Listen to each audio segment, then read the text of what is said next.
looking at this, we remember or acknowledge, and I think all of us here acknowledge that each of us is a light to bring into the world. And that light that we know, that we can know, has to be through a coherent heart. Remember the waves that I showed you before? As our heart is in its proper HRV rhythms, it sets the stage for what's called coherence, physically, mentally, and emotionally, but especially for our emotional field. So if we can practice getting into coherence, it allows us to feel a sense of light, a sense of what's true into our hearts. And in order for us to keep that way, I've been using the analogy that our mind is the rudder of our heart. Our mind needs to keep our heart fixed in those attitudes of loving, of giving, of being thankful. Okay. And it takes practice to consistently do that. And when our mind is fixed that way, then it allows our subconscious mind, which is actually focused in our body in our solar plexus, which is right in the pit of our stomach, our gut. And our gut, you can say, relates to our sixth sense, our gut intuition, okay? And it relates to our five senses. And our sixth sense relates to our perception from the world. The other night we were watching the show on Amazon Prime, Poldark, with Paul. The other night, remember that, Paul? And Paul, he hadn't seen the scenes yet, but Carol and myself have watched all the episodes. But Paul was actually perceiving from the show, his intuition was activated, and he was already saying things that were going to happen, not to give it away for you, Paul, but what was going to happen in the show. So his intuition of what was going on in the show was perceptive. He was perceiving from the world what was going to happen, it's intuition.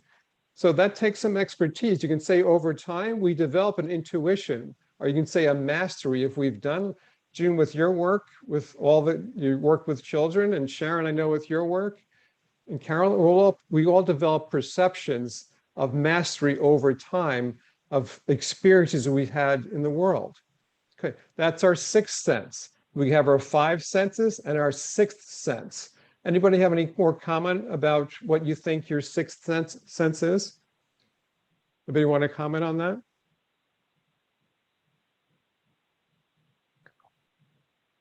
If not, I'll move on. Okay, but the ideal thing here is our seventh sense. Now, I don't know if anybody has heard about our seventh sense, and in some circles, the seventh sense in some, you can say, New Age circles has been kind of off kilter, but we're thinking of this in terms of sensibility of understanding perception from above. That means we actually have a seventh sense of, you can say, the reality of ourselves, the reality of the light, of the truth that we are, received into our hearts. And I call it the pitcher at the fountain, where we actually, it filters into our mind, the seventh sense, where we have a perception of what actually is reality-wise, that's above the perception from our world. Is that making sense to you all? Any question about that? Yeah. Okay. Yeah. Great, June. Okay. Now we want to look at this in this respect too. When we have a greater understanding of a perception from above, we act out of poise. The thing is, sometimes our sixth sense, our intuition may be off kilter too. Our perceptions from the world may be tinged, you'd say, with judgment. And in that case, we may act out of haste.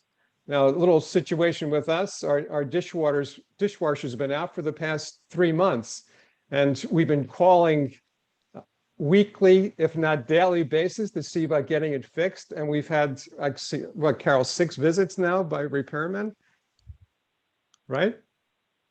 Okay, but at times we've acted out of haste and it's thrown us for a loop. We can actually feel it in the pit of our stomachs, which hasn't been too healthy. So it's like, even though the things in the world, we still need to see what it takes to act out of poise. And if it regards a dishwasher or anything in our world, learning how to act out of poise rather than acting out of haste. And you know what happens when you act out of haste? I'm sure we've all had the experience, right? Paul, you're smiling. You want to comment on that? I just was thinking that I could see that there are 2 manual dishwashers in the house. So you really haven't been without a dishwasher. All a matter of perception, okay? That's right. If you think washer and you can't live life without it, then you need to go back to the old school days, okay? Right. Actually, we were at a party last night, and one of the members of the party, our friend Christy, she actually, her dishwasher's been broken for years and she doesn't even care. She washes by hand, but it's something when you get used to something and you get stuck in that pattern there, right? Yeah. It's like air conditioning. I was thinking yesterday, I was driving and I thought, I don't think I could drive a car without air conditioning today. It would be very difficult. Okay. But remember the days when we didn't have air conditioning? No, I didn't grow up with air conditioning. Florida. Right. So Steve, would you say that the seventh sense is, I don't want to say the higher level, but if that is higher developed, it supports the other sixth sense and the fifth sense and all the other senses? Absolutely, June. What happens is our sixth sense, because it's perception from the world, we can get caught by the things that happen in the world. But if our sixth sense can become receptive to our seventh sense, then it allows for a balance, for actually the right intuition to be sensed. So we can act out of poise, but we can act with a sense of balance, regardless of what happens. That's a good question. You want to have these in tandem, and you can say your five senses, our sixth senses, our seventh sense, it all needs to be one or in alignment. So Steve, in my thinking, I see the heart as being that seventh sense. In other words, if your heart is stable and is at peace, then you can direct everything else from that. Okay. Absolutely, Paul. Yeah. When your heart's in coherence, it sets the stage for the seventh sense to be opened. When our heart's not in coherence, when it's filled, you can say, with resentment or hate or haste, it cuts us off. And you can say in the Bible, it's called the veil. It cuts us off from the awareness of something that is true and wise and understanding. I added the word understanding here because it's an understanding perception, so that whatever happens in the world, we understand, and we're large, you can say, with how people may act in our worlds. We understand something greater, and because of that, we can see things in balance and then act accordingly out of patience, out of poise, out of sense of trust, out of a sense of realization, out of a sense of assurance. Okay, making sense, Paul? Yeah. Sure. And would you say also, like, the sixth sense oftentimes is where, a person can be really gifted in the sixth sense, but if they are not able to understand where it starts and ends with another person, you can start to see some sense of projection. So does that make sense? Yes, absolutely. Right, June. You're hitting the nail on the head. Sometimes we're proud of our intuition. I know, like, over the years, I feel like I have X-ray hands now, working as a chiropractor, where I can just, touch the body and I can sense what's happening there just with a light touch. But that's my perception from the world, and I look to use that rightly in my service there. But you think about our sixth sense should allow for, you can say, our five senses, rather than being so receptive, like receptive senses, they should actually allow for our sixth sense to allow for something radiant to come out through our five senses. So you can say, say we're seeing radiantly, like we're seeing radiantly another person.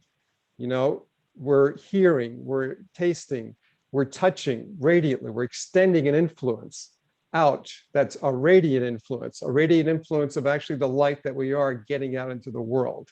So our senses become not just receptive senses, but they become radiant senses. Making sense? Yeah. Yeah, and that is more magnified by the seventh sense, wouldn't you say? Absolutely. See, the missing link has been the seventh sense. We've been proud of our intuition. We've been proud of what we can actually intuit.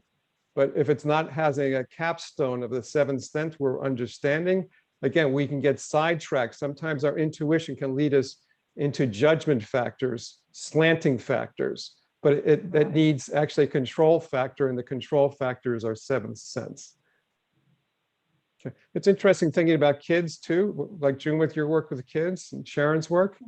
They say with kids, up until the age of 7, they have this seventh sense, maybe unconsciously, but they have an understanding perception of what's true, what's real, what would bring fun.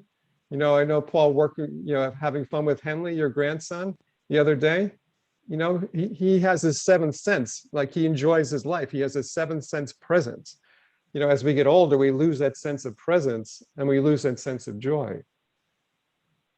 And it's not concrete either, which can make it difficult, correct? Correct. Actually, this more, it tends towards the undimensional world, where this is the dimensional world. Okay. And the undimensional world is vast, large, and omnipotent, you can say. Okay. Let's look at this next slide. Okay, this was a picture talking about the mountains, June. This was a picture of my last vacation in North Carolina, the mountains of North Carolina, which I loved. That's so beautiful. Yes. And there's a concept now called soft fascination opens the seventh sense. Have you heard of this concept, soft fascination? Mm-mm. Okay. It's a concept that experiences of appreciation that broaden and soften your attention, that gently engage the brain's attention without unhelpfully concentrating it. So like Carol, with your work with accounting, like you're constantly concentrating on numbers. However, there needs to be a time, Teresa, I know the work that you do, but there needs to be a time, no matter what you do, is to gently engage in activities that gently engage the brain's attention, like looking at the mountains or looking at nature or listening to a piece of music.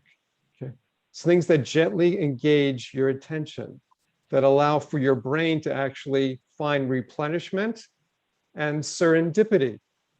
Now, serendipity happens through the seventh sense. It's like, when the times you become aware of things, like you don't know how you became aware of it, but something dawned in your consciousness that thrilled you, but you didn't know where it came from. It just dawned on you, say when you were taking a shower or you were taking a walk or you were in nature. Okay. It allowed for the seventh sense to be opened.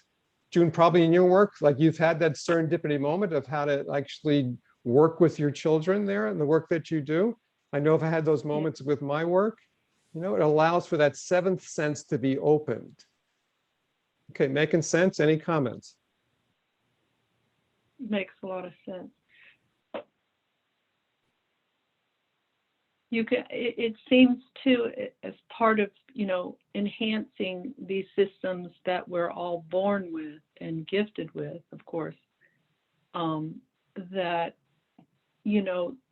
almost like a river, past wounds or patterns that we have in our life, as we let go of those, that river flows that allows those senses to be more enhanced. Does that make sense? Is that correct? Yes, yes. Yeah, Steve, I was thinking along the same lines that, when you are open and the heart is undisturbed, then that's when you say the right thing, you perceive, like, what to do with your patients, you perceive the course of action, the right course. The chances of that happening with a heart that's still and undisturbed are far greater. I know, when your heart is disturbed, that's when you don't know what to say, and you think about it. It occurs to you like a week later, oh, I could have said this, and that would have been more fitting, or it affects your body. When your heart's disturbed, your adrenal glands are whipped, and that causes stress, and even your vision. You can't see straight when you're upset. I was reading about something about the eyes, that when the eyes are perfectly relaxed, there's perfect vision. And that only happens when the heart is relaxed and, in a state of calm, stillness, all the things that you were suggesting before, Yes, not full of blame, criticism, judgment. that's That kind right. of thing. Yeah. That's right, Carol. Yes. Okay, we're touching into something, and I think, June, you've been alluding to this here, is how do we heighten our seventh sense? So, like, I introduced the idea today, but what dawned on my consciousness lately is to develop an education, an idea about educating, doing more education on how do we heighten our seventh sense. So that dawned on me. So if you do have an interest in that, let me know, because this seems to be such a capstone for all of us, for the masses, to realize that we do have a seventh sense, but it's been blocked. Kids still have it, but we lose it as we get older because we get absorbed in the world rather than having a sense of what is above, understanding perception in that respect.